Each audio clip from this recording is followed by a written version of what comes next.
Hello friends, this is doctor Vanchana Singh Parihar, PCS officer, MPPSC 2013 batch. आज हम लोक प्रशासन के सीरीज को आगे बढ़ाते हुए नेक्स्ट टॉपिक है आज का लोक प्रशासन का महत्व, इम्पोर्टेंस ऑफ पब्लिक एडमिनिस्ट्रेशन। तो अभी तक जितना भी हमने देखा है लोक प्रशासन का कि क्या कहता किसे कहते हैं लोक प्रशासन की प्रकृति क्या है, लोक प्रशासन का क्षेत्र क्या है। तो इन सब के आधार पर अब हम आगे देख रहे हैं कि लोक प्रशासन का महत्व क्या है। लोक प्रशासन का महत्व आपको समझने, जितना आपने प्रकृति समझी है, जितना आपने उसका क्षेत्र समझा है, तो उस हिसाब से आपको उसका महत्व समझ में आ रहा होगा। किसी भी विषय का या किसी भी चीज का जब हम महत्व की बात करते हैं तो हम उसमें क्या देखते हैं कि क्या हम उसका महत्व बताएंगे, किस परिप्रेक्ष्य में हम महत्व बताएंगे। तो जब हम परिप्रेक्ष्य में महत्व की बात करें तो बहुत सिंपल सी बात है कि जिसके महत्व के बारे में हम बात करने जा रहे हैं उसका उपयोग किस प्रकार से होता है, कितने प्रकार से हम उसका उपयोग कर रहे हैं, सभी डायमेंशन में हम उसका महत्व बताते हैं। और महत्व का मतलब क्या हो जाता है, उपयोगिता, उसका लाभ, उसका जो मतलब जैसे आपका बोला जाता है ना कि किसी के गुण बताइए, किसी के द्वारा उसका लाभ बताइए, उसकी उपयोगिता बताइए, उसका महत्व बताइए। तो ये टर्म्स अलग अलग होते हैं, नो डाउट, बिल्कुल ही अलग होते हैं, किंतु जब हम इनके आंसर्स लिखते हैं तो हमारा मिलता जुलता होता है। कैसे? जो उसके गुण होंगे वही उसकी उपयोगिता होगी, और जो उसके गुण एवं उपयोगिता होगी उसी से उस विषय का लाभ निकल के आएगा या उस चीज का लाभ निकल के आएगा। और जो उसके लाभ होंगे, उपयोगिता होगी, उसके गुण होंगे, लोगों के लिए जहां पर वो बहुत उपयोगी सिद्ध हो रहा होगा, वही उसका महत्व बन के आएगा। तो ये चीज हमेशा ध्यान रखिएगा कि मैं यहाँ पर आपको अलग अलग नहीं बताऊंगी कि लोक प्रशासन की उपयोगिता बताऊं, लोक प्रशासन के गुण बताऊं, लोक प्रशासन के लाभ बताऊं। मैं अलग अलग नहीं बता रही हूं, मैं यहाँ पर लोक प्रशासन के महत्व में ही आपको सब कुछ बता रही हूँ। और उसमें यदि क्वेश्चन ट्विस्ट होता है आपका मेंस में कि लोक प्रशासन की उपयोगिता बताइए, तो इसी महत्व को सेंटेंस चेंज करते हुए, थोड़ा सा उसमें हेरफेर करते हुए आप उसकी उपयोगिता भी लिख सकते हो। लोक प्रशासन के गुण बताने की बात की जाए तो भी आप लिख सकते हो। लोक प्रशासन की विशेषताएं बताने की अगर बात करें कि लोक प्रशासन की विशेषताएं बताइए, तो यही जो महत्व के बिंदु हैं, इन्हीं बिंदुओं से आप लोक प्रशासन की विशेषता भी बता दोगे। तो ये चीज बहुत अच्छे से क्लियर दिमाग में रखिए कि ये महत्व वाला जो टॉपिक है वो आपके बहुत सारे क्वेश्चंस का आंसर बनाएगा। अब हम बात करते हैं कि लोक प्रशासन का महत्व हम किन डायमेंशंस में देखने वाले हैं। तो देखें, इससे पहले हम बात करते हैं कि क्यों बहुत सारे विद्वान लोक प्रशासन के महत्व को रेखांकित करते हैं। आपके जो बहुत बड़े बड़े विद्वान हैं वो इतना तक बोलते हैं कि लोक प्रशासन के बिना सभ्यता संभव नहीं है। यदि सभ्यता का पतन होता है तो उसके पीछे कारण क्या होगा कि लोक प्रशासन का पतन हो गया है। फिर आपके जो प्रथम प्रधानमंत्री थे जवाहरलाल नेहरू, उन्होंने तो क्या बोला, उन्होंने ये बोला कि लोक प्रशासन सभ्यता का संरक्षक है। लोक प्रशासन केवल विषय नहीं है, ये आपके सभ्यता का संरक्षक है। तो इस प्रकार से बहुत सारे विद्वान बताते हैं कि लोक प्रशासन आपका कितना महत्वपूर्ण है। इसी तरह आपके जो चार्ल्स ऑस्टिन बियर्ड हैं, उन्होंने भी लोक प्रशासन के महत्व को बताते हुए बोला है कि जो लोक प्रशासन होता है वो किसी भी प्रकार से जो सभ्यता है, राज्य है, उसके आर्थिक आधार पर भी बहुत महत्वपूर्ण होता है। तो ये भी आपने बता रहे। इसी प्रकार आपके बहुत सारे विद्वान हैं जो मैं हर बिंदु के हिसाब से आपको बताती चलूंगी कि किस बिंदु के आधार पर कौन से विद्वान ने उनके महत्व के बारे में क्या बोला है। और लास्ट में जो बहुत इंपॉर्टेंट डेफिनेशंस है हमारी 2-3, जिनके आधार पर आपका क्वेश्चंस बनते हैं, उनको हम यहाँ पर लिख के भी देख लेंगे ताकि आपके पास वो बिल्कुल नोट डाउन हो जाए। तो जब लोक प्रशासन के महत्व की हम बात कर रहे हैं तो लोक प्रशासन के महत्व को हम 2 हिसाब से देखेंगे। कैसे देखेंगे? पहला, लोक प्रशासन को हमने देखा है एक विषय के रूप में, ठीक है ना। और दूसरा हमने क्या देखा है कि लोक प्रशासन एक प्रक्रिया के रूप में है, कार्य प्रणाली है, उसकी संरचना होती है। तो लोक प्रशासन को 2 प्रकार से हमने समझा है, एक विषय के रूप में लोक प्रशासन और एक क्रिया, संरचना, कार्य प्रणाली के आधार पर आपके लोक प्रशासन। तो हम महत्व को भी 2 भागों में देखेंगे। सबसे पहली बात अगर हम करें कि लोक प्रशासन एक विषय के रूप में कितना महत्वपूर्ण है, या फिर उसका महत्व कहाँ कहाँ पर रेखांकित होता है। तो आप बताइए कि एक विषय के रूप में लोक प्रशासन की जब हमने प्रकृति पढ़ी थी तब हमने देखा था कि वो उसकी प्रकृति में हमने प्रबंधकी, एकीकृत या आपके आधुनिक, या फिर हमने देखा था कि लोक प्रशासन कला है या विज्ञान।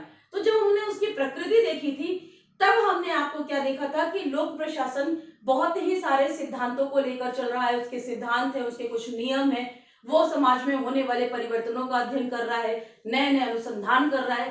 तो इस प्रकार से हम लोक प्रशासन के महत्व को जब एक विषय के रूप में रेखांकित करते हैं तो हम देखते हैं कि लोक प्रशासन क्या है, प्रशासन में दक्षता, प्रभावशीलता में वृद्धि करने के लिए एक विषय के रूप में जरूरी है।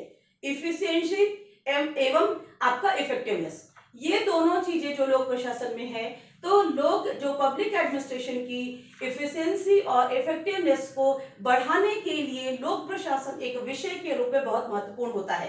अब बताइए वो क्यों होगा इतना महत्वपूर्ण, किस प्रकार से एक विषय के रूप में लोक प्रशासन प्रशासन की दक्षता और प्रभावशीलता को बढ़ा सकता है।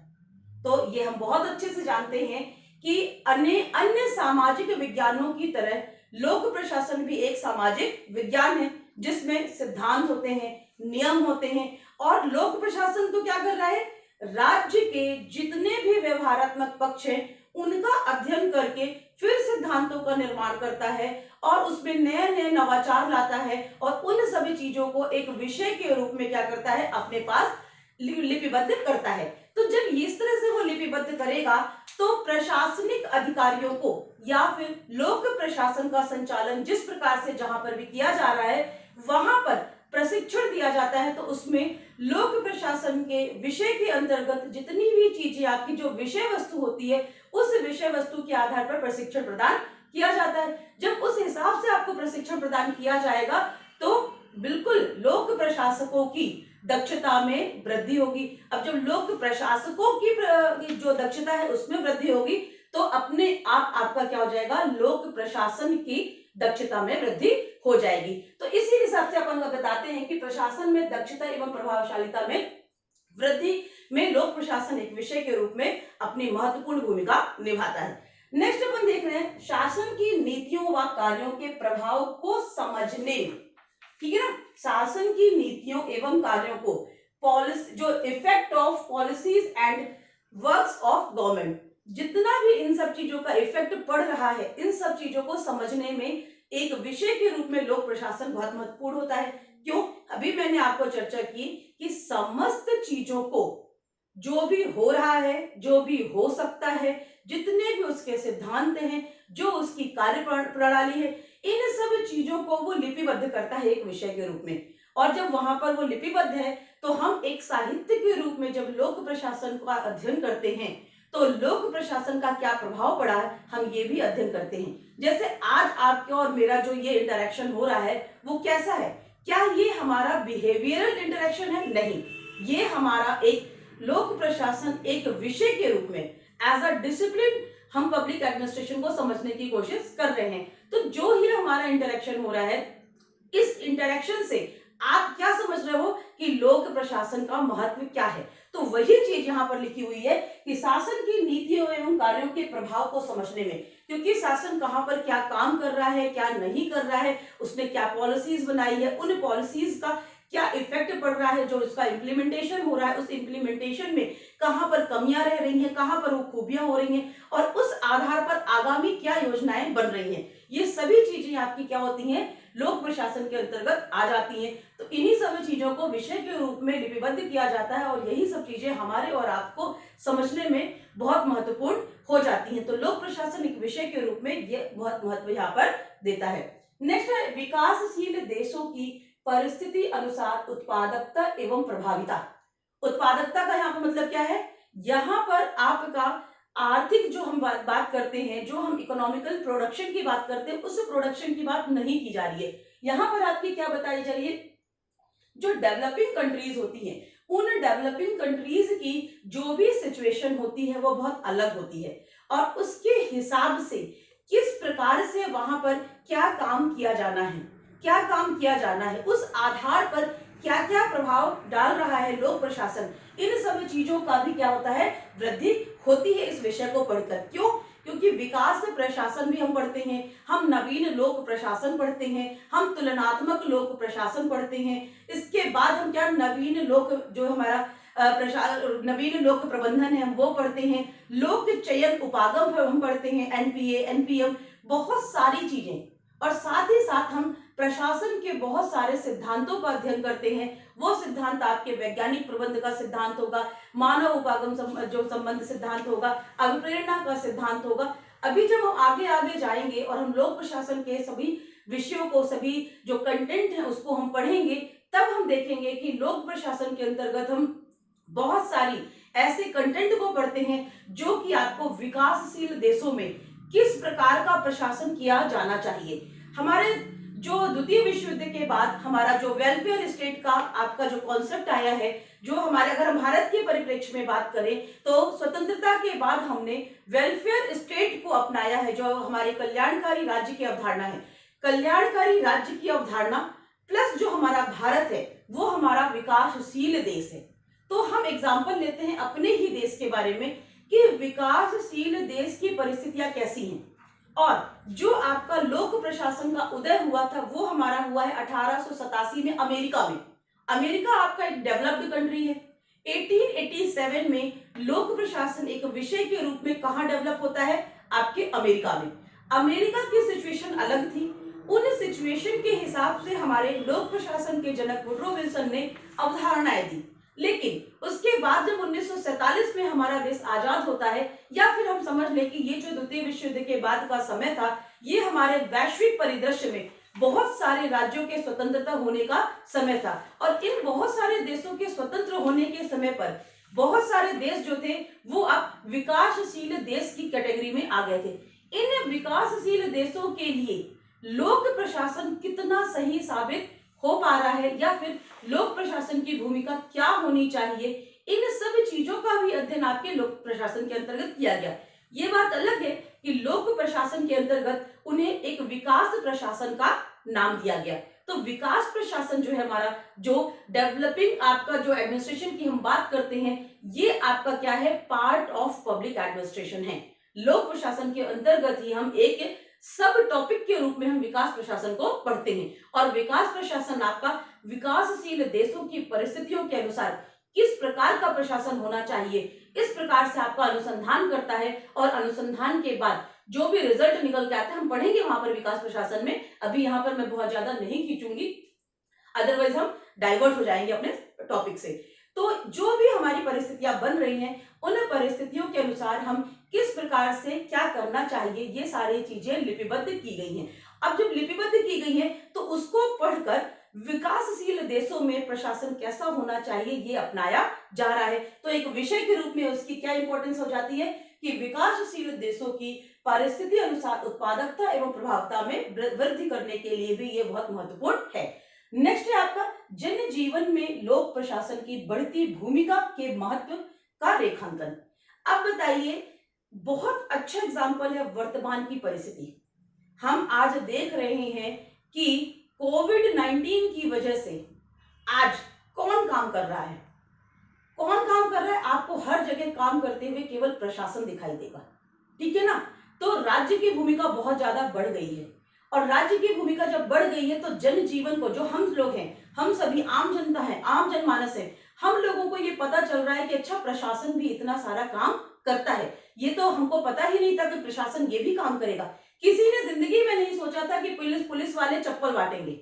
क्या आपने कभी सोचा था कि पुलिस वाले रोड में खड़े होकर चप्पल बांटेंगे, रोड में खड़े होकर गाना गाएंगे, मोटिवेट करने के लिए आपको सॉन्ग समर्पित करेंगे, आने जाने वाले लोगों को वो उनकी आरती उतारेंगे, मारने की बजाय वो उनकी आरती उतार रहे हैं, उनको कपड़े बांट रहे हैं। किसी ने भी नहीं सोचा था कि पुलिस डिपार्टमेंट इस प्रकार का काम करेगा, ठीक है ना? लेकिन वर्तमान की परिस्थिति आपको पुलिस विभाग की या फिर प्रशासन की अन्य भूमिका के बारे में बता रहा है।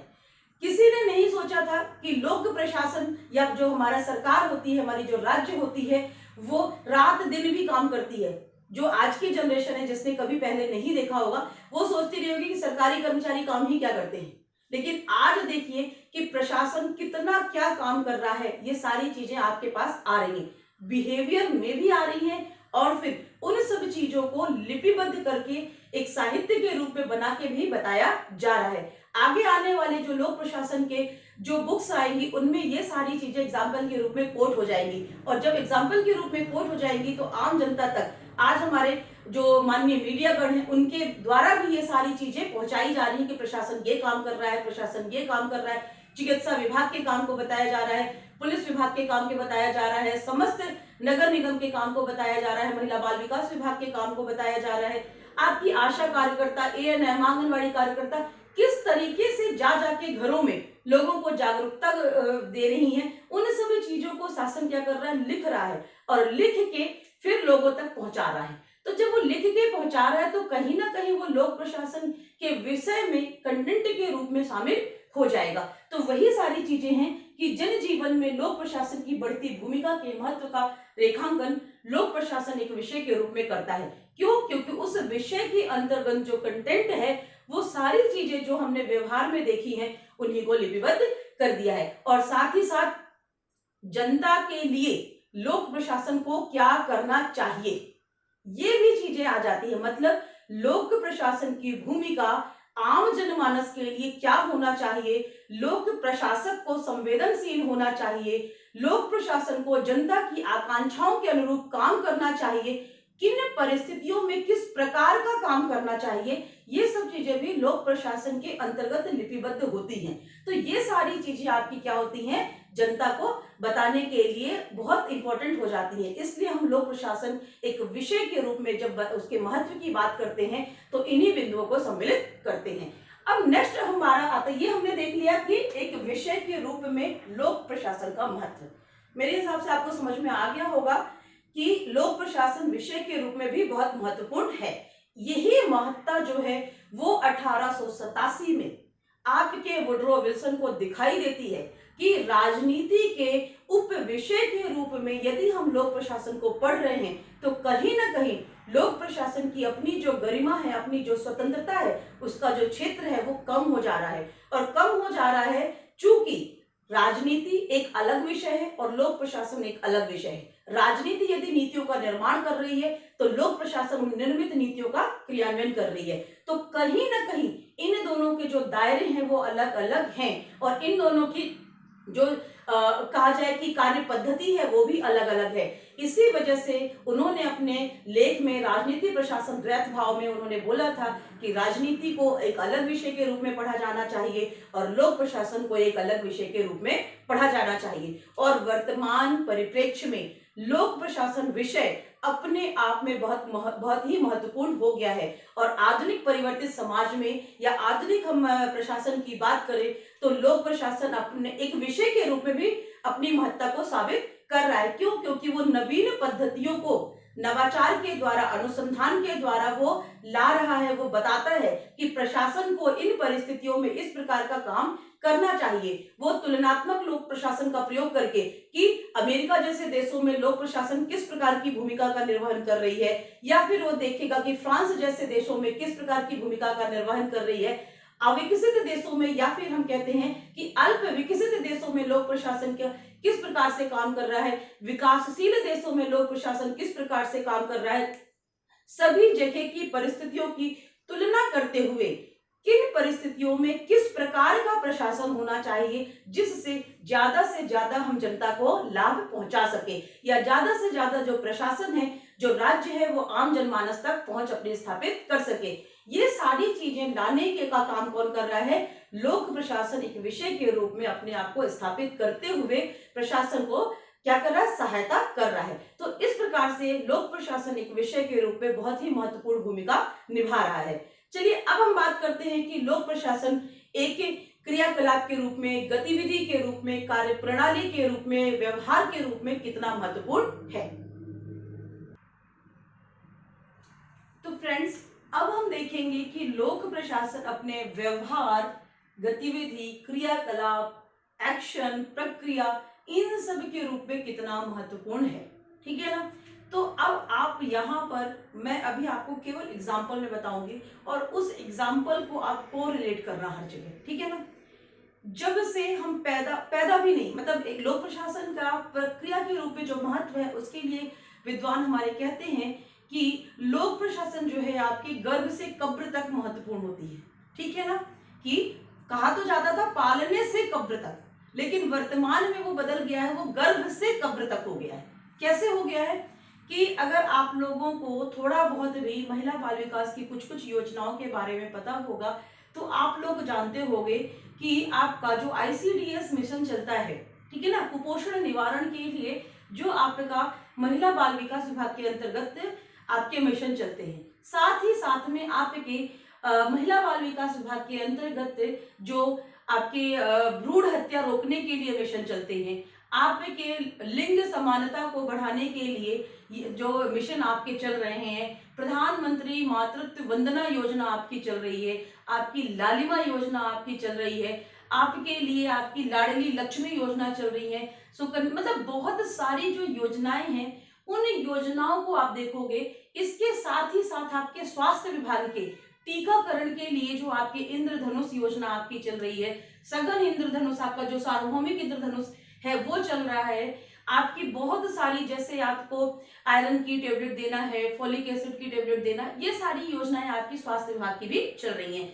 तो हम एक बात करें सीधे सीधे कि जो शासन की योजनाएं चल रही हैं उनको हम जमीनी स्तर पर देखते हैं। मैं आपको इसलिए एग्जाम्पल दे रही हूँ कि प्रत्येक व्यक्ति आंगनवाड़ी कार्यकर्ता से परिचित है, प्रत्येक व्यक्ति आशा कार्यकर्ता से परिचित है, प्रत्येक व्यक्ति ANM का से परिचित है। ठीक है ना, जब आप लोग इनसे परिचित हो तो आप देखते होंगे कि कोई भी महिला गर्भवती हुई और वैसे ही महिला की ट्रैकिंग चालू हो जाती है शासन के द्वारा।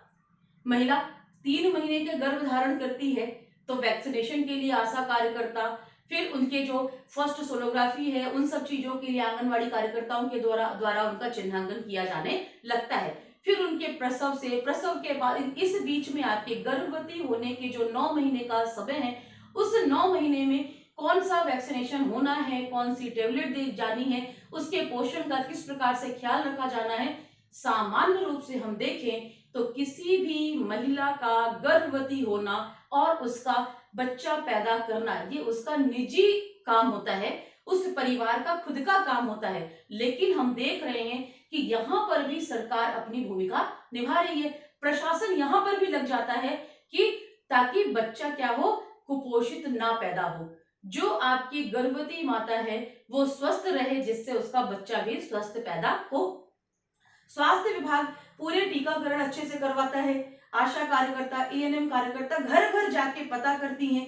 प्रधानमंत्री मातृत्व वंदना योजना के अंतर्गत शासन प्रशासन क्या कर रहा है कि गर्भवती महिलाएं असंस्थागत प्रसव ना कराएं, संस्थागत प्रसव करवाएं। ठीक है ना, मतलब ये है कि घरों में जो दाइयों के माध्यम से डिलीवरी करवाई जाती है वो डिलीवरी ना हो, डॉक्टर्स के संरक्षण में आपके हॉस्पिटल के अंदर डिलीवरी हो। इसके लिए आपकी जननी एक्सप्रेस चल रही है। आशा कार्यकर्ताओं को, आंगनवाड़ी कार्यकर्ताओं को उनके लिए प्रमोशन मोटिवेशन के लिए उनको कुछ राशि भी प्रदान करवाई जाती है ताकि वो ज्यादा, और साथ ही साथ प्रधानमंत्री मातृत्व वंदना योजना के अंतर्गत तो सरकार ने क्या किया है कि यदि संस्थागत प्रसव होगा, ठीक है ना, तो 3 किस्तों में, पहले 3 महीने के बाद, फिर उसके बाद आपके 6 महीने के बाद और अंतिम डिलीवरी के बाद 3 किस्तों में आपके 6,000 रुपए की राशि गर्भवती या फिर जो आपकी महिला है जो बच्चा पैदा कर रही है आपकी, उस महिला की, गर्भवती धात्री महिला और बच्चे के पोषण के लिए महिला को दिलाया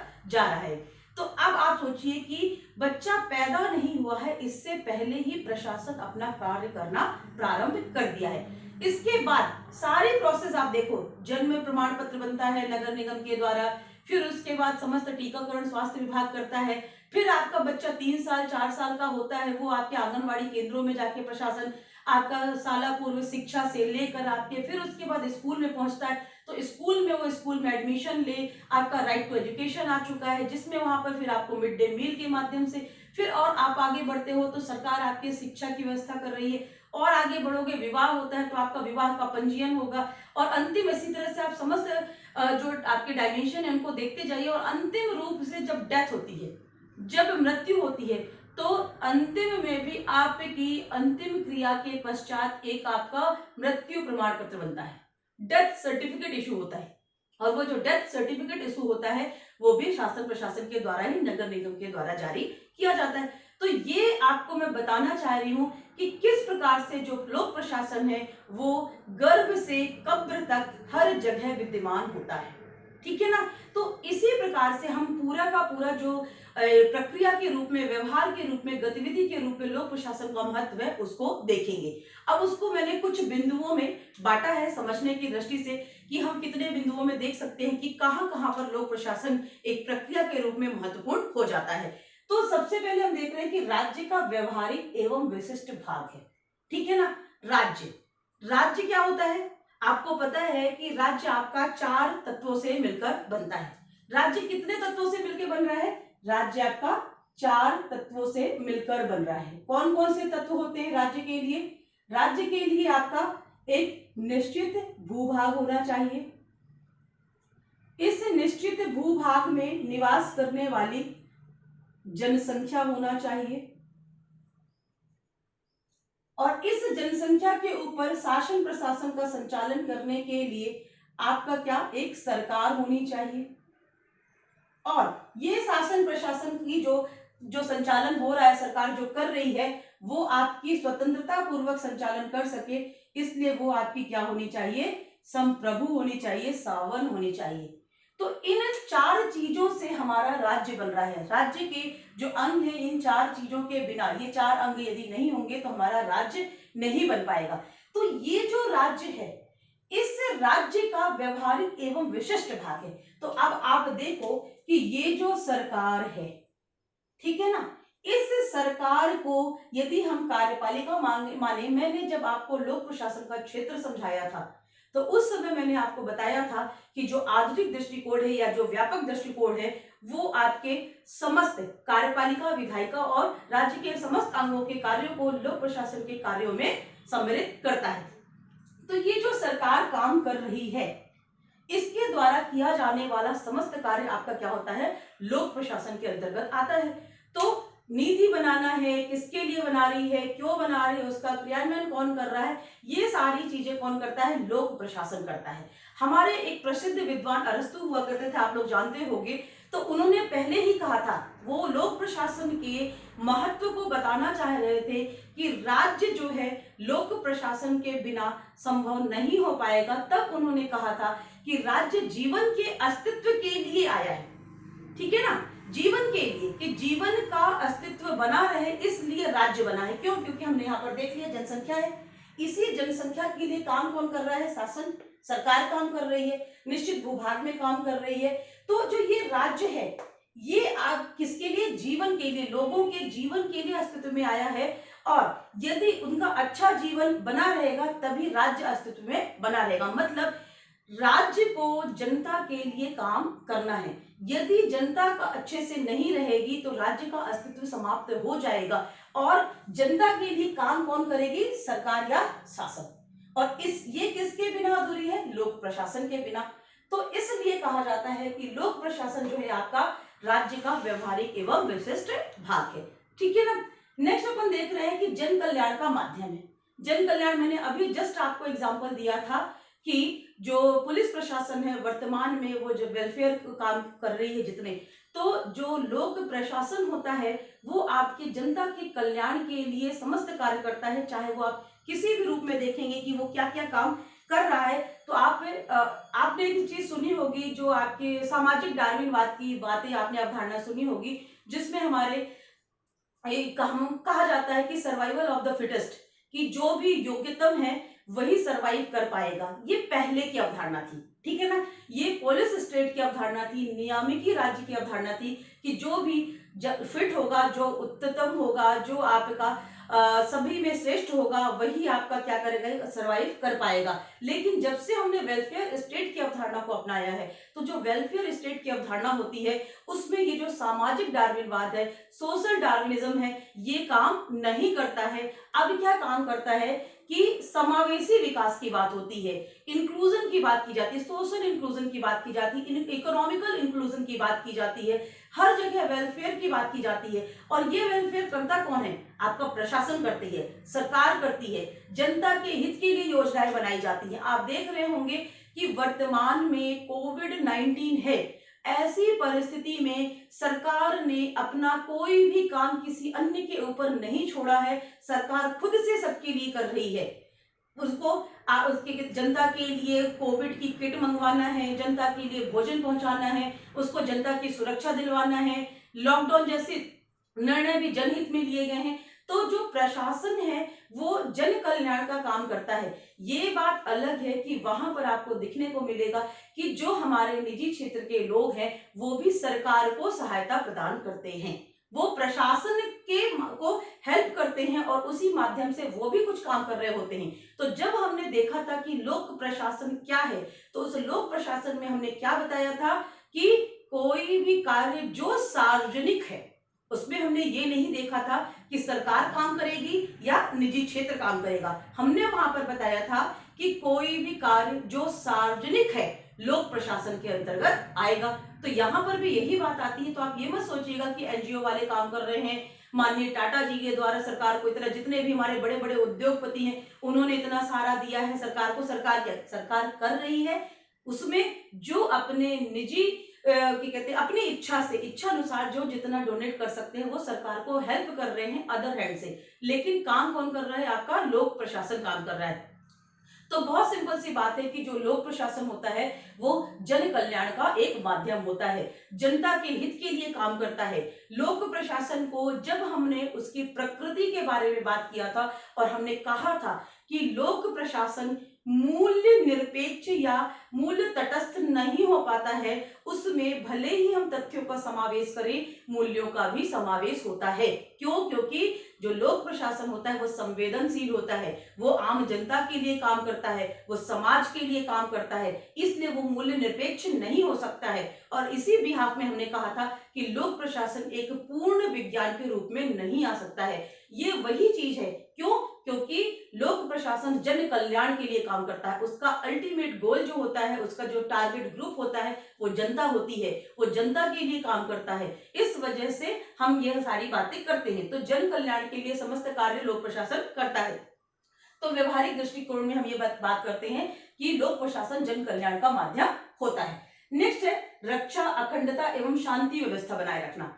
अब देखिए यहाँ पर आप देखोगे कि आपकी सिक्योरिटी भी है, आपकी यूनिटी बनी हुई है और आपका जो भी आपका लॉ एंड ऑर्डर मेंटेन करना है, हमारे देश की एक सीमा होगी, उस सीमा के अंदर हमको सब कुछ सुरक्षित रखना है। एक बहुत सिंपल सी बात है कि जब भी रक्षा की बात आती है तो प्रत्येक व्यक्ति के दिमाग में आके आ जाता है सैन्य प्रशासन, कि रक्षा का काम तो सैन्य प्रशासन का है। ठीक है ना? सही भी है, जो रक्षा का काम होता है वो सैन्य प्रशासन का होता है। हम यदि स्वतंत्रता के पहले या फिर द्वितीय विश्व युद्ध के पहले तथा द्वितीय विश्व युद्ध तक की बात हम करते हैं, तब हम देखते हैं कि हमारे यहाँ साम्राज्यवाद की अवधारणा थी। पूरा विश्व जो था वो साम्राज्यवाद की अवधारणा पर चल रहा था और ज्यादा से ज्यादा युद्ध लड़ता रहता था। तो वहां पर क्या करता था? वो अपनी सीमाओं को आगे बढ़ाने के लिए सेनाओं का प्रयोग करता था। लेकिन द्वितीय विश्व युद्ध के पश्चात जब नव उदित राष्ट्रों का जो समय आया है और हमारे बहुत सारे विश्व में छोटे छोटे राज्यों को, राष्ट्रों को स्वतंत्र किया गया है, उस समय ये बोल दिया गया, जब आपको भी पता है कि यूएनओ आपका है, यूएनओ की जो थीम है उसी में लिखा हुआ है कि साम्राज्य विस्तार की अवधारणा को समाप्त किया जाता है, शांतिपूर्ण सह अस्तित्व की बात की जाती है कि हम सब कोई शांतिपूर्ण रहेंगे और एक साथ अपने अपने देशों को आगे बढ़ाने के लिए काम करेंगे। शांतिपूर्ण सह अस्तित्व, जब शांतिपूर्ण सह अस्तित्व की बात आ गई है कि हम साम्राज्य विस्तार नहीं करेंगे, लेकिन हर व्यक्ति अपनी सीमा को रक्षा उसकी करता है कि हमारी सीमा के अंदर कोई ना आ पाए। मतलब हम साम्राज्य विस्तार नहीं करेंगे किंतु हम अपनी सीमा का संरक्षण करेंगे।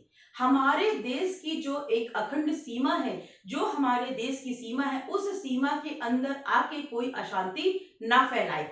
आतंकवाद है, प्रायोजित आतंकवाद है, नक्सलवाद जैसी घटनाएं होती हैं, इन घटनाओं से भी तो देश को बचाना है। तो जब युद्ध काल होता है ऐसे समय पर सैन्य प्रशासन काम करता है, लेकिन जब युद्ध काल नहीं होता है तो इंटरनल सिक्योरिटी के लिए जो हमारी आंतरिक सुरक्षा के मुद्दे होते हैं और देश की सीमाओं को भी बनाना है, विदेश नीति अपनी संचालित करना है, हमारे देश में जो छुटपुट विद्रोह हो रहे हैं, जैसे हमारे यहाँ नक्सलवादियों का विद्रोह हमारा देश की आंतरिक सुरक्षा के लिए बहुत महत्वपूर्ण खतरा हो जाता है। सांप्रदायिकता वाले जो विषय हमारे होते हैं वो वर्तमान की परिस्थिति हमारी जो आ गई है, तो इस प्रकार की जो परिस्थितियां हैं ऐसे समय पर देश में शांति बनाए रखने का भी काम करना पड़ता है। और ये समस्त काम कौन करता है? ये समस्त काम आपका लोक प्रशासन करता है। लोक प्रशासन, और वैसे भी आप लोग जानते होंगे कि विदेश नीति को बनाने के लिए कौन सहायता करता है? सिविल सर्वेंट ही सहायता करते हैं। वही देश की परिस्थितियों के अनुसार विदेश नीति का एक प्रोफार्मा तैयार करते हैं और बताते हैं। देश में इंटीग्रेशन, अगर हम भारत की बात करें तो भारत में आपने देखा होगा कि स्वतंत्रता के पश्चात जो हमारे पूरे भारत का देशी रियासतों का एकीकरण किया गया है और एक अखंड भारत का निर्माण किया गया है, वो किसके द्वारा किया गया था? वो गृह मंत्री और उनके सचिव के द्वारा किया गया था, वीपी मेनन। हम सभी जानते हैं कि सरदार वल्लभ भाई पटेल एवं उनके जो सचिव वीपी मेनन थे, इनके द्वारा देश को एक अखंड रूप दिया गया था भारत को। तो वो सारी चीजें मेंटेन करने का काम लोक प्रशासन करता है। तो ये आप यहाँ पर देखिएगा कि रक्षा, अखंडता एवं शांति व्यवस्था बनाए रखने के लिए लोक प्रशासन अपनी महत्वपूर्ण भूमिका निभाता है। इसी चीज को समझाने के लिए हमारे एक विद्वान थे हरमन फाइनर, उन्होंने कहा था कि कुशल प्रशासन सरकार का एकमात्र सशक्त सहारा है। क्या है? कुशल प्रशासन सरकार का एकमात्र सशक्त सहारा है। इसकी अनुपस्थिति में राज्य क्षत विक्षत हो जाएगा।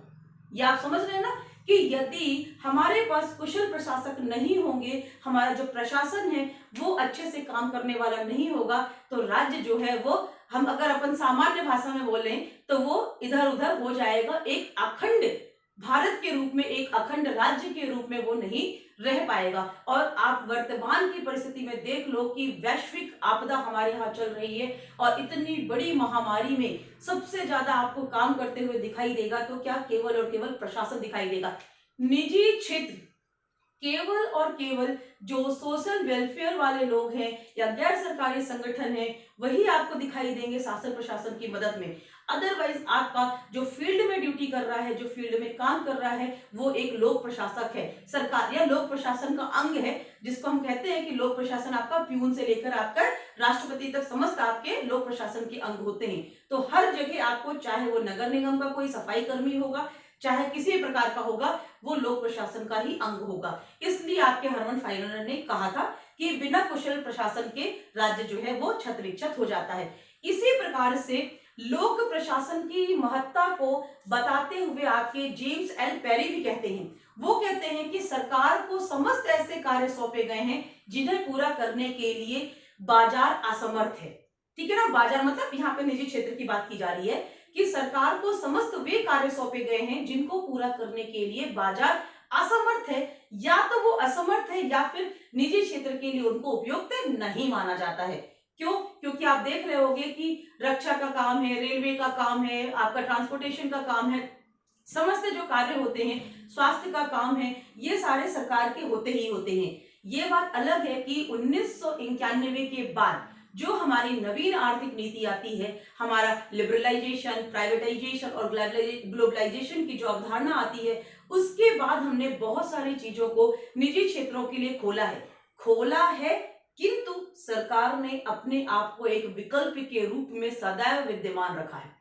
सदैव विद्यमान है। आपके पास एयरटेल है, आपके पास रिलायंस जियो है, आपके पास जो भी आपके टाटा कम्युनिकेशन के जितने भी हैं, आइडिया है, सबके हैं, लेकिन बीएसएनएल आज भी उपलब्ध है। आपके पास बहुत बड़े बड़े चार्टर्ड बस चल रही हैं, सब कुछ चल रही है, लेकिन सरकारी गाड़ियां आज भी, बसेस जो हैं आज भी चल रही हैं। ठीक है ना? बहुत सारे फायर ब्रिगेड आपके क्या होंगे? प्राइवेट होंगे, लेकिन सरकारी फायर ब्रिगेड आज भी काम कर रहा है। तो इस प्रकार से आप देखोगे कि सरकार सदैव विद्यमान रहती है और वो विद्यमान रहते हुए भले ही प्राइवेट क्षेत्रों को उसके लिए काम मिला हुआ है, लेकिन वो एक विकल्प के रूप में उपस्थित रहती है। और इसी चीज को समझाते हुए आपके जेम्स एल पेरी ने कहा है कि सरकार को समस्त ऐसे कार्य सौंपे गए हैं जिन्हें पूरा करने में या तो बाजार असमर्थ होता है या फिर वह उसके लिए उपयुक्त नहीं माना जाता है। तो ये यहाँ पर जो आपका है कि रक्षा, अखंडता और शांति व्यवस्था बनाए रखने के लिए, तो इसीलिए है क्योंकि देश की रक्षा का कर्तव्य किसके पास है? लोक प्रशासन के पास है। आंतरिक सुरक्षा का मुद्दा हो, पुलिस प्रशासन है वो आपकी आंतरिक सुरक्षा के लिए है। फिर कानून व्यवस्था बनाए रखना है, देश में किसी प्रकार के कोई सांप्रदायिक दंगे नहीं होने चाहिए, किसी भी प्रकार से पृथकतावादी आंदोलन नहीं चलने चाहिए, इन सब के लिए हमारी पुलिस प्रशासन काम करती है। तो इस प्रकार से आप देखोगे कि आपके लोक प्रशासन कितना महत्वपूर्ण हो जाता है। नेक्स्ट हमारा है कि लोकतंत्र का वाहक एवं रक्षक है। ठीक है ना, जो लोक प्रशासन है वो लोकतंत्र का वाहक भी है। वाहक मतलब उस लोकतंत्र को आगे बढ़ाने वाला, वाहक है और रक्षक है। तो आप बताइए कि लोकतंत्र से आप क्या समझते हो? क्या होता है लोकतंत्र? एक सामान्य सी डेफिनेशन होती है, जनता का, जनता के लिए, जनता के द्वारा शासन। ये तो हमने रटी रटाई डेफिनेशन रख ली है कि हमारे अब्राहम लिंकन महोदय ने कह दिया था कि लोकतंत्र क्या होता है? जनता का, जनता के लिए, जनता के द्वारा शासन। लेकिन ये जो आपका जनता का, जनता के लिए, जनता के द्वारा शासन है, इसको व्यवहार में आप कैसे देख रहे हो? इसको व्यवहार में यदि हम देखने की कोशिश करते हैं तो आपको किस प्रकार से दिखाई दे रहा है?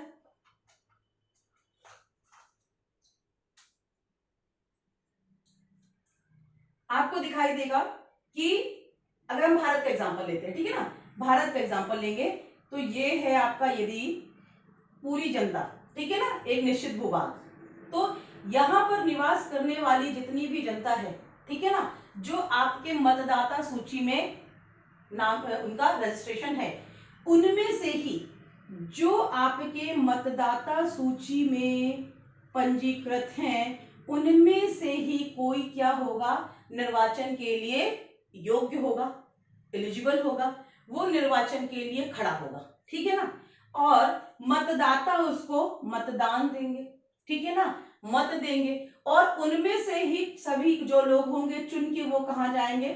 संसद या विधानसभा में जाएंगे, और उन्हीं में से कुछ लोग मिलके क्या? सरकार बनाएंगे। ठीक है ना, अब जब ये सरकार बनाएंगे, जनप्रतिनिधि ही सरकार बनाएंगे, और इनको जनप्रतिनिधि के रूप में कौन लेके जा रहा है? जनता लेके जा रही है, और अल्टीमेट ये काम किसके लिए करेंगे? जनता के लिए करेंगे। तो जनता का, जनता के लिए, जनता का, जनता के लिए, जनता के द्वारा शासन हो जाएगा।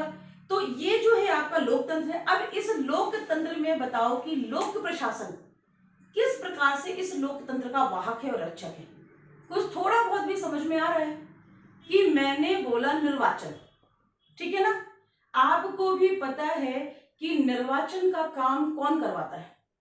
निर्वाचन का काम लोक प्रशासन ही एग्जीक्यूट करवाता है।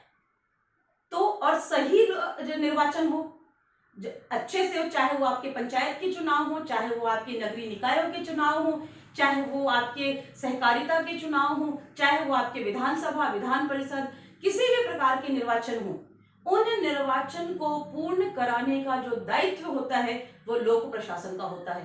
प्लस वो अच्छे से हो, किसी भी प्रकार से गलत वहां पर न घटना घटित होने पाए। तो ये सारी चीजें भी होती हैं आपकी लोक प्रशासन के द्वारा करवाई जाती हैं। फिर उसके बाद जो लोकतंत्र की अवधारणा है कि ये लोग जनता के हित में काम करें, ठीक है, निर्वाचन एक अलग पॉइंट हो गया। अब अगर हम दूसरा पॉइंट देखते हैं तो ये जो आपके जनप्रतिनिधि हैं वो भी अच्छे से काम करें, आपके जो उनके द्वारा नीतियां बनाई जा रही हैं उन नीतियों को आम जनता तक पहुंचाना है, ये सब कौन कर रहा है? लोक प्रशासन कर रहा है। तो लोकतंत्र को बनाए रखना, लोकतंत्र को आगे बढ़ाने का काम क्या कर रहा है? लोक प्रशासन ही करता है। तो यही इसी चीज की महत्ता को स्थापित करने के लिए हमारे हरमन फाइनर साहब ने कहा था कि किसी भी देश का संविधान चाहे कितना भी अच्छा हो, मंत्रीगण कितने भी सुयोग्य हो, किंतु बिना कुशल प्रशासकों के उस देश का शासन सफल सिद्ध नहीं हो सकता है। आपको पता है आपके सरकार ने बहुत बड़ी नीति बना दी, बहुत बड़े बड़े विद्वान मंत्रीगण हैं, डीलिट हैं, पीएचडी हैं, उनको सब कुछ का ज्ञान है, उन्होंने बड़ी बड़ी योजनाएं बना दी, उन्होंने बड़ी बड़ी नीतियां बना दी, लेकिन उन निर्मित नीतियों को अमली जामा कौन पहनाएगा? प्रशासक पहनाएंगे। अगर प्रशासक ही अच्छे नहीं है, प्रशासक ही योग्य नहीं है, तो सरकार के द्वारा बनाई गई किसी भी नीति का क्रियान्वयन सही नहीं होगा। और जब सरकार के द्वारा बनाई गई नीतियों का क्रियान्वयन सही नहीं होगा तो ऑब्वियस सी बात है कि लोकतंत्र की जो अवधारणा है वो फलीभूत नहीं हो पाएगी। इसीलिए कहा जाता है कि लोक प्रशासन जो होता है वो लोकतंत्र का वाहक होता है और उसका रक्षक होता है। तो हमारे फाइनल महोदय का जो ये है कि बिना कुशल प्रशासक के आपका जो देश का शासन है वो सफल सिद्ध नहीं हो सकता है। वो अपने आप में लोक प्रशासन की महत्ता को स्पष्ट करता है। अब नेक्स्ट हम देखते हैं सामाजिक परिवर्तन का यंत्र। जो ये आपका लोक प्रशासन है वो आपका सामाजिक परिवर्तन का यंत्र है, टूल है। This is the tool of social changes. अब बात आती है कि सामाजिक परिवर्तन होता क्या है। अगर हम बात करें कि लोक प्रशासन आपका सामाजिक परिवर्तन का एक यंत्र है तो आखिर सामाजिक परिवर्तन होता क्या है, ठीक है ना। तो अब ये तो आपको सोशियोलॉजी में मैं बहुत डिटेल में पढ़ाऊंगी क्योंकि वहां पर आपका सामाजिक परिवर्तन में शिक्षा की भूमिका बहुत अच्छे से बताना है, लेकिन एकदम शॉर्ट में आप समझ लीजिए कि सामाजिक परिवर्तन क्या होता है। तो हम जो सामाजिक परिवर्तन है या सोशल चेंज है इसके लिए हम दो चीजों को बोलते हैं। क्या बोलते हैं? एक आपका होता है सामाजिक संरचना, ठीक है ना, ठीक है। और एक आपका ये जो सामाजिक संरचना है और हम दूसरा बोलते हैं आपकी संस्कृति, ठीक है ना। तो पहले प्लस संस्कृति, ठीक है ना। तो संरचना और संस्कृति जब दोनों में परिवर्तन होगा, इसीलिए इसको कहा जाता है कि सामाजिक संरचना में परिवर्तन प्लस सांस्कृतिक परिवर्तन। जब ये दोनों परिवर्तन होते हैं तो होता है सामाजिक परिवर्तन, समाज में परिवर्तन लाना। और समाज में परिवर्तन लाने के लिए जो भी वहां संरचना जो होती है वो स्थायी होती है। जैसे आपका सामाजिक संरचना की अगर हम बात करेंगे तो जो आपका स्कूल है, ठीक है ना, वो है आपका एजुकेशन, शिक्षा, एक आपकी सामाजिक संरचना हो गई, ठीक है ना। आपकी न्याय व्यवस्था है वो एक आपकी सामाजिक संरचना के रूप में आ जाएगी। आपका स्वास्थ्य है वो आपकी सामाजिक संरचना के रूप में आ जाएगा। इसके अलावा विवाह है, आपका परिवार है, बहुत सारी चीजें आपकी सामाजिक संरचना के रूप में आ जाएंगी। ये वाला पॉइंट आपका जो है वो क्लियर हो जाएगा आपका सोशियोलॉजी वाले पोर्शन में, वहां पर हमको पढ़ना है संस्कृति। तो जो समाज, यहाँ पर सिंपल वे में आप समझो, समाज में परिवर्तन, ठीक है ना। सामाजिक परिवर्तन मतलब समाज में परिवर्तन। और समाज में परिवर्तन कैसे होगा? जब समाज में बनी हुई जो संरचना है और वहां की जो संस्कृति है दोनों में परिवर्तन होगा, तब जाके आपका क्या होगा, समाज में परिवर्तन आएगा। और उस समाज में परिवर्तन लाने के लिए लोक प्रशासन क्या करता है? अब आप बोलोगे कि अब समाज में परिवर्तन लाना है, हमारे दिमाग में परिवर्तन हो गया तो सब परिवर्तन हो गया, हमने बहुत आधुनिकतावादी दृष्टिकोण अपना लिया तो परिवर्तन हो गया। अब इसमें लोक प्रशासन की क्या भूमिका है? बहुत सिंपल सी बात है ना, हम बदलेंगे युग बदलेगा, इसमें लोक प्रशासन कहां से आ गया? तो हम बदलेंगे कैसे? एक्चुअली हम जब बदलेंगे तब युग बदलेगा, एग्जैक्टली ये सही है, लेकिन हम कैसे बदलेंगे? हमारे दिमाग में हमारे जो विचार है उनमें बदलाव लाने में ही तो लोक प्रशासन अपनी महत्वपूर्ण भूमिका निभाता है।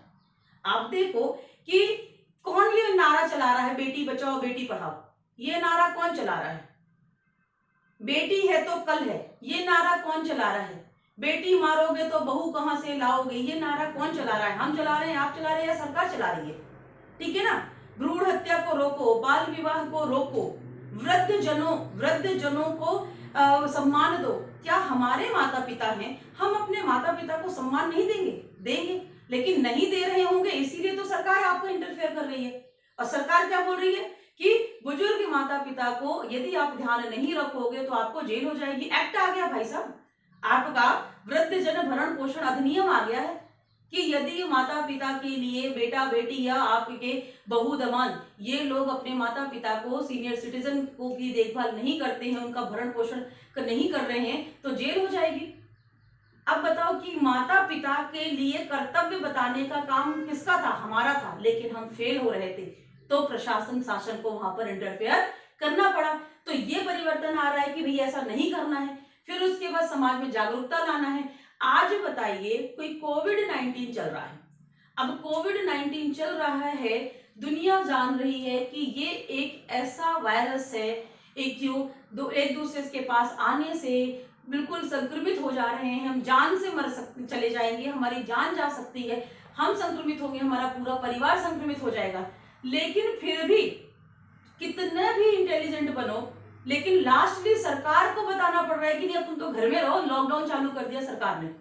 सरकार को बोलना पड़ा कि यदि आप लोग घर से बाहर निकलोगे तो आपको डंडे पड़ेंगे, आप घर में रहो। हाथ कैसे धो, अब हाथ कैसे धो क्या ये प्रशासन सिखाए? लेकिन आज प्रशासन सिखा रहा है कि आपको सोशल डिस्टेंसिंग मेंटेन करनी है, आपको ऐसा करना है। तो इसी प्रकार से ये छोटा सा एग्जांपल मैं आपको दे रही हूँ।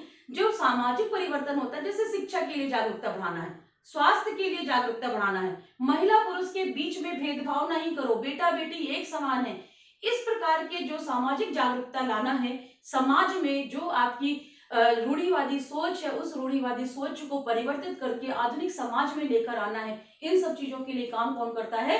लोक प्रशासन करता है। और जब लोक प्रशासन कर रहा होता है, इसीलिए कहा गया है कि सामाजिक परिवर्तन का यंत्र है। और सामाजिक परिवर्तन के यंत्र के रूप में लोक प्रशासन की भूमिका को रेखांकित करते हुए हमारे प्रथम प्रधानमंत्री जवाहरलाल नेहरू जी ने कहा था कि लोक प्रशासन सभ्य जीवन का रक्षक है, मात्र ही नहीं है बल्कि सामाजिक न्याय तथा सामाजिक परिवर्तन का एक महान साधन है। ये क्वेश्चन आपका पूछा भी जाता है, बाई कोट पूछा जाता है, आपका कोटेशन दे दिया जाता है कि लोक प्रशासन सभ्य जीवन का रक्षक मात्र ही नहीं है बल्कि सामाजिक न्याय तथा सामाजिक परिवर्तन का एक महान साधन है, समझाइए। तो यहाँ पर आपको लोक प्रशासन की भूमिका सामाजिक परिवर्तन में कितनी है, सोशल जस्टिस में कितनी है, ये बताना पड़ता है। तो आप समझ ही लिए होंगे, आपको 50 शब्द में आएगा तो आप बहुत इजीली लिख लोगे कि किस प्रकार से वो भूमिका निभा रहा है। तो ये है आपका लोक प्रशासन सामाजिक परिवर्तन के एक यंत्र के रूप में। अब नेक्स्ट हम देख रहे हैं सभ्यता, संस्कृति एवं कला का संरक्षण। ठीक है ना, सभ्यता, संस्कृति एवं कला का संरक्षण। तो सभ्यता क्या होती है, संस्कृति क्या होती है, कला क्या होती है।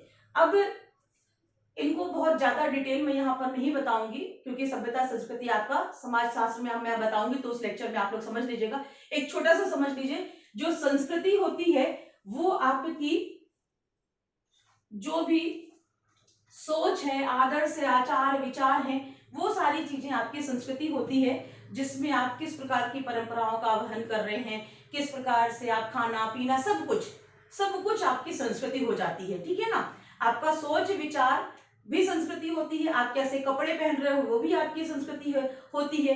तो पर्यावरण का मानव निर्मित भाग सामान्य भाषा में बोलते हैं कि हमारे समाजशास्त्री थे हर्षकोविट्स जी, उन्होंने कहा था कि पर्यावरण का मानव निर्मित भाग ही आपका क्या होता है, संस्कृति होती है। तो हम कैसे रह रहे हैं, कैसे सोच रहे हैं, क्या सोच रहे हैं, वो सारी चीजें हमारी संस्कृति के अंतर्गत आ जाती है। फिर बात आती है कि जो ये संस्कृति होती है ये 2 प्रकार की होती है। ठीक है ना, संस्कृति आपकी 2 प्रकार की होगी, एक होती है आपकी मूर्त संस्कृति और एक होती है आपकी अमूर्त। तो जो अमूर्त है, अमूर्त का मतलब है हमको दिखाई नहीं देती, मतलब हमारा सोच विचार, हम अपने दिमाग में क्या सोच रहे हैं, हमारी क्या आइडियोलॉजी है, ये हमको दिखाई नहीं देती है। तो ऐसी संस्कृति आपकी क्या होती है, अमूर्त संस्कृति कहलाती है। और मूर्त क्या कहलाती है, हम कैसे कपड़े पहन रहे हैं, हम एसी में चल रहे हैं, हम ऑडी से चल रहे हैं, हम ऑल्टो से चल रहे हैं, हम बाइक से चल रहे हैं, या फिर हम खाने पीने में क्या खा रहे हैं। ठीक है ना, हम आपको कौन सा मोबाइल लेके चल रहे हैं। तो ये जो हम बड़ी बड़ी बिल्डिंग में, हम फ्लैट सिस्टम में रह रहे हैं या हम बंगलो सिस्टम में रह रहे हैं, तो ये जो होती है ये आपकी मूर्त संस्कृति होती है, जो हमको दिखाई देती है। अमूर्त का मतलब होता है जिसको हम केवल और केवल महसूस कर सकते हैं, और मूर्त का मतलब क्या होता है, जिसको हम अपनी आंखों से देख सकते हैं, छू सकते हैं। तो जो मूर्त संस्कृति होती है, यही मूर्त संस्कृति आपकी सभ्यता कहलाती है। ठीक है ना, किसी भी जगह पे जो सभ्यता होती है वो संस्कृति का मूर्त भाग होता है। ठीक है ना, कि हाँ ये आपकी जो है ये आपकी सभ्यता है। तो जो सभ्यता है और संस्कृति है उसमें कैसे लोक प्रशासन परिवर्तन लाता है, तो आप देखोगे कि जितने भी जागरूकता कार्यक्रम होते हैं किसके द्वारा संचालित किए जाते हैं, लोक प्रशासन के द्वारा। जैसे आपका घरेलू हिंसा के लिए जागरूकता फैलाना है, ठीक है ना, आपका निर्भया केस हुआ, निर्भया केस के बाद महिलाओं की सुरक्षा के लिए जो जो कानून बने उन कानूनों की जानकारी देना है, इसका काम कौन कर रहा है, प्रशासन कर रहा है। फिर वरिष्ठ जनों के लिए जो आपका बना है अधिनियम, उसके लिए जागरूकता कार्यक्रम चला रहे हैं। भ्रूण हत्या रोकने के लिए आपका चलाया जा रहा है। फिर आपके सामाजिक न्याय विभाग के जनजातियों के लिए, अनुसूचित जातियों के लिए, जो अन्य पिछड़ा वर्गों के लिए अल्पसंख्यक समूह के लिए जो अल्पसंख्यक मंत्रालय के द्वारा कार्यक्रम चलाए जाते हैं, उनकी शिक्षा से लेकर गांव की बेटी योजना आपकी चल रही है। तो इस प्रकार से आपके विभिन्न विभिन्न जागरूकता कार्यक्रम चलाए जा रहे हैं और उस जागरूकता कार्यक्रम के द्वारा बेटा बेटी के बीच में या फिर जो हमारा जो सामाजिक विभेद होता है, जातिवाद का विभेद होता है, उन सबको दूर करने के लिए आप देख रहे होंगे कि प्रशासन बहुत सारे जागरूकता अभियान चलाती है। आज वर्तमान में देख लीजिए, कोविड के लिए जागरूकता अभियान सरकार चला रही है। सफाई के लिए नगर निगम का आपका गाना बजता है, हो हल्ला हो, सुबह उठो तो गुड मॉर्निंग होती है। अब वर्तमान में तो नहीं हो रही होगी आप लोगों की, अदरवाइज जो हमारा कोविड से पहले का समय था उसमें आप देखोगे कि गुड मॉर्निंग ही होती थी आपकी, हो हल्ला हो के गाने से, कचरा भगाओ कचरा वाला आया है, ठीक है ना। तो इस प्रकार से जो जागरूकता अभियान आपके जो स्वास्थ्य विभाग की है कि आयरन का आपको टेबलेट लेना चाहिए, पल्स पोलियो का अभियान आपका था, 2 बूंद जिंदगी का। तो ये सारी चीजें क्या है, आपको आपके दिमाग में एक अच्छी चीज लाना और जो रूढ़िवादी सोच है उसको दूर करना, आधुनिकता का प्रवेश करना।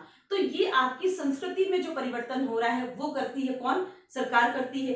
फिर इसके बाद आपका जो सभ्यता है, तो सभ्यता में आपको नित्य नए डैम आप देख रहे होंगे, बड़े बड़े डैम बनते हैं, बड़े बड़े फ्लाईओवर बन रहे हैं, फिर आपके बड़े बड़े मॉल बन रहे हैं, बड़े बड़े आपके क्या कहते हैं रोड बन रही हैं। तो ये क्या है, ये इंफ्रास्ट्रक्चर में, ये अधोसंरचना में जो परिवर्तन हो रहा है, हमारी जो लाइफ स्टाइल चेंज हो रही है भौतिक रूप से, तो उनमें जो परिवर्तन होता है वहां पे भी आपका मेट्रो ट्रेन की रेल चल रही है, जो आपकी रोड जल आ रही है।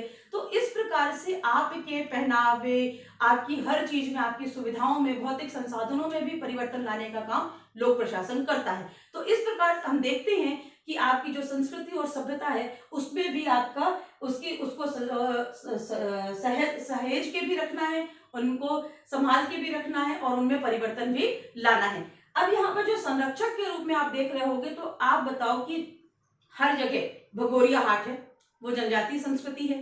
तो भगोरिया हाट जो जनजातीय संस्कृति है, उस संस्कृति का अवसान ना होने पाए तो प्रशासन बकायदा भगोरिया हाट का आयोजन करवाती है। हमारी जो पुरानी संस्कृतियां चली आ रही हैं, उन संस्कृतियों का ना होने पाए ह्रास, तो उसके लिए क्या कर रही है प्रशासन, काम करती है। आप देखोगे कि मानव संग्रहालय भोपाल में बना हुआ है, ठीक है ना।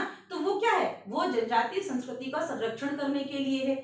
हमारे मन में आधुनिकता का समावेश करते हुए जो हमारी सांस्कृतिक धरोहर हैं, जो हमारी सभ्यता को, प्राचीन सभ्यता के द्योतक धरोहर हैं, उन सब को भी संरक्षण के काम कौन कर रहा है, लोक प्रशासन कर रहा है। आपको पता है कि किस प्रकार से आपके जो पुरातात्विक विभाग होते हैं वो उन सब चीजों का संरक्षण करता है। कला का संरक्षण आप देखो कि आपके बहुत सारे साहित्य अकेडमी बने हुए हैं, उनको पुरस्कृत किया जाता है, संस्कृत भाषा में अलग पुरस्कृत किया जाना है, आर्ट एंड क्राफ्ट में अलग पुरस्कार दिया जाना है। तो ये सब चीजें आपकी क्या होती है, लोक प्रशासन के द्वारा आपकी संस्कृति का संरक्षण किए जाने के लिए, सभ्यता का संरक्षण किए जाने के लिए होती है। तो दोनों चीजें आप देखोगे कि हर चीज में परिवर्तन भी लाना किसका काम है, लोक प्रशासन का काम है, और उनका संरक्षण करना भी आपका लोक प्रशासन का काम है। और इसी चीज के लिए, हाँ, यहीं पर आपके जो एल डी वाइट महोदय हैं, उन्होंने कहा था कि लोक प्रशासन आधुनिक शासन व्यवस्था का केंद्र बिंदु है, ठीक है ना। उन्होंने कहा था कि जो लोक प्रशासन है वो यदि नहीं रहेगा तो आधुनिक शासन व्यवस्था जो है वो फलीभूत नहीं हो पाएगी। तो उन्होंने बोला था कि सब कुछ, जितना भी शासन व्यवस्था चलती है वो किसकी चारों तरफ चलती है, लोक प्रशासन के। लोक प्रशासन आपके केंद्र में होता है, जैसे सूर्य हमारा धुरी पर है और पृथ्वी चारों तरफ परिक्रमा करती रहती है, उसी प्रकार से आपके शासन प्रशासन में हम जब बात करते हैं तो लोक प्रशासन आपका क्या, धुरी पे होता है और चारों तरफ उसके कौन परिक्रमा करता है, समस्त शासन व्यवस्था, राज्य वहां पर या समस्त जनमानस हमारा उसके चारों तरफ घूमता रहता है। तो लोग एक यहीं पर एग्जांपल आप देख लो कि जो हम यहाँ पर केंद्र बिंदु की बात करते हैं, तो जिले में शासन प्रशासन का केंद्र बिंदु हमारे आदरणीय कलेक्टर महोदय होते हैं। उनको समस्त विभागों के साथ समन्वय स्थापित करते हुए उस जिले का लॉ एंड ऑर्डर मेंटेन करना रहता है। तो अल्टीमेट करते कौन है, लोक प्रशासक, क्योंकि वही जिले के प्रशासक सर्वे सर्वा होते हैं। तो इस प्रकार से आपका लोक प्रशासक ही सब कुछ करता है। तो एल डी वाइट महोदय की ये जो आपकी स्टेटमेंट है ये भी अपने आप में लोक प्रशासन की महत्ता को स्पष्ट करता है। यहीं पर आपके ये सभ्यता, संस्कृति और कला के संरक्षक के रूप में लोक प्रशासन में जब आपके जो दूसरे हमारे एक है सर जोसिया स्टैम्प महोदय हैं, उन्होंने क्या बोला था? उन्होंने बोला था कि प्रशासनिक कर्मचारी समाज को प्रेरणा देने का के सबसे बड़े स्रोत होते हैं। ठीक है ना? क्यों? क्योंकि प्रेरणा स्रोत कौन कहलाते हैं? जिसको देख के हम आगे काम करें। तो प्रशासनिक अधिकारी जिस प्रकार से काम करते हैं, उनको देख के समाज में भी लोग वैसा काम करने की कोशिश करते हैं। यदि प्रशासनिक अधिकारी भ्रष्ट है और वो बड़े खुश रह रहे हैं, तो समाज में गलत मैसेज जाता है। और यदि प्रशासनिक अधिकारी ईमानदार हैं, तो एक बहुत ही सकारात्मक मैसेज जाता है। तो कहीं ना कहीं आपका जो जोसेफ स्टाम्प महोदय का एक कथन है कि जो आपके प्रशासनिक अधिकारी होते हैं वो समाज में एक प्रेरणा स्रोत का काम करते हैं, ये बिल्कुल सही है और ये लोक प्रशासन की महत्ता को स्पष्ट कर रहा है। ठीक है ना? अब नेक्स्ट आपका क्या है? विकास प्रशासन का पर्याय है। तो मैंने आपको यहाँ पर बताया था कि जब हमारा जो विकासशील देश होते हैं, तो विकासशील देश में किस प्रकार से काम करना है, क्या नहीं करना है, ये सारी चीजें कौन करता है? लोक प्रशासन करता है। तो लोक प्रशासन और विकास प्रशासन लगभग एक जैसा ही होता है। विकास प्रशासन लोक प्रशासन के भाग के रूप में काम करता है और वह विकासात्मक गतिविधियां जब लोक प्रशासन किसी भी देश के विकासात्मक गतिविधियों को फलीभूत करता है, तो वो आपका क्या हो जाता है? विकास प्रशासन के रूप में दिखाई देता है। नेक्स्ट आपका विधि एवं न्याय व्यवस्था बनाए रखना। तो यहाँ पर आपका ये कि जो लोक प्रशासन होता है वो कहीं किसी भी देश में कानून व्यवस्था बनाए रखना, निर्मित कानूनों का क्रियान्वयन करवाना। जैसे न्यायपालिका ने कोई निर्णय दिया, तो उस निर्णय को क्रियान्वित कौन करवा रहा है? पुलिस विभाग करवाता है, पुलिस प्रशासन सहयोग करता है। या फिर यदि किसी अन्य विभाग से संबंधित होता है, तो वहां पे प्रशासन का अन्य विभाग आपका उस निर्णय को क्रियान्वित करवाता है। तो विधि एवं न्याय जो है वो उपलब्ध कराना या उसको मेंटेन रखने के लिए काम कौन कर रहा है? लोक प्रशासन कर रहा है। फिर नेक्स्ट है आपका औद्योगिक एवं आर्थिक विकास में। औद्योगिक विकास, किस प्रकार की औद्योगिक नीति होगी, ये कौन बना रहा है? किस प्रकार की आपकी आर्थिक नीति होगी, ये कौन बना रहा है? प्रशासक बनाते हैं। आपकी पंचवर्षीय योजना, भारत आपका आजाद होता है और उसके तुरंत बाद से आपकी पंचवर्षीय योजनाओं का बनना स्टार्ट होता है। उन पंचवर्षीय योजनाओं को बनाने का काम कौन कर रहा है? लोक प्रशासन कर रहा है। फिर वर्तमान में हमारा नीति आयोग आ गया है। नीति आयोग के द्वारा किस प्रकार से आगे हमारी आर्थिक विकास की गतिविधियों को लेके जाना है, ये सारा जो काम होता है ये भी आपके लोक प्रशासकों के द्वारा किया जाता है। औद्योगिक विकास में आप देखोगे कि जो इन्वेस्टर्स मीट है, या हमारा जो अभी का था आपका मैग्निफिकेंट एमपी की बात हम करें, या फिर जो हमारा मेक इन इंडिया प्रोजेक्ट है, या जो वर्तमान में हम विदेशियों को भारत में इंफ्रास्ट्रक्चर डेवलप करके हमारा औद्योगिक विकास करने के लिए जितनी भी गतिविधियां हम संचालित कर रहे हैं, उनको अल्टीमेट जो हमारा फाइनल करने का जो काम होता है वो लोक प्रशासन का होता है। तो इस प्रकार से हम देखते हैं कि औद्योगिक एवं आर्थिक विकास में भी लोक प्रशासन अपनी महत्वपूर्ण भूमिका निभा रहा है। अब इसके बाद फाइनली लास्ट में आता है आजीविका का माध्यम, रोजी रोटी कमाने का भी एक साधन होता है। तो मैं पीसीएस ऑफिसर हूं, मैं एक लोक प्रशासन हूं, मुझे मेरे काम के बदले में पैसा मिलता है, ठीक है ना, तनख्वाह मिलती है, वेतन मिलता है, तो ये मेरी आजीविका का साधन है। इसी प्रकार से समस्त लोक प्रशासन, आप यदि बात करो तो सभी देशों में सरकारी नौकरियों में उस देश का बहुत सारा हिस्सा इन्वॉल्व होता है। हम भारत जैसे राज्यों की देशों की अगर बात करें तो भारत में आज हमारे लगभग 2 से 2.5 करोड़ जनसंख्या जो है वो सरकारी नौकरी में काम कर रही है। तो 2 से 2.5 करोड़ जनसंख्या को रोजगार या आजीविका किसने प्रदान किया? लोक प्रशासन ने प्रदान किया। अभी आप कल का देखोगे न्यूज़पेपर, कल के न्यूज़पेपर में इंदौर जिले में आपका नोटिफिकेशन निकला है कि कोविड-19 समस्या के लिए लोक प्रशासकों की मतलब प्रशासन को कर्मचारियों की आवश्यकता है, जिसके लिए उसने बहुत सारे मतलब चाहे डॉक्टर्स हो, चाहे पैरामेडिकल स्टाफ हो, चाहे नर्सेज हो, इस तरीके से उसने बहुत सारी विज्ञप्ति निकाली है।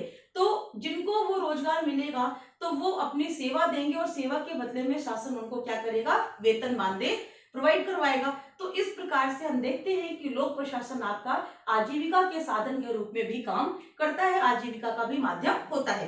तो कार्य व्यवहार में हमने देखा कि लोक प्रशासन कितना महत्वपूर्ण है।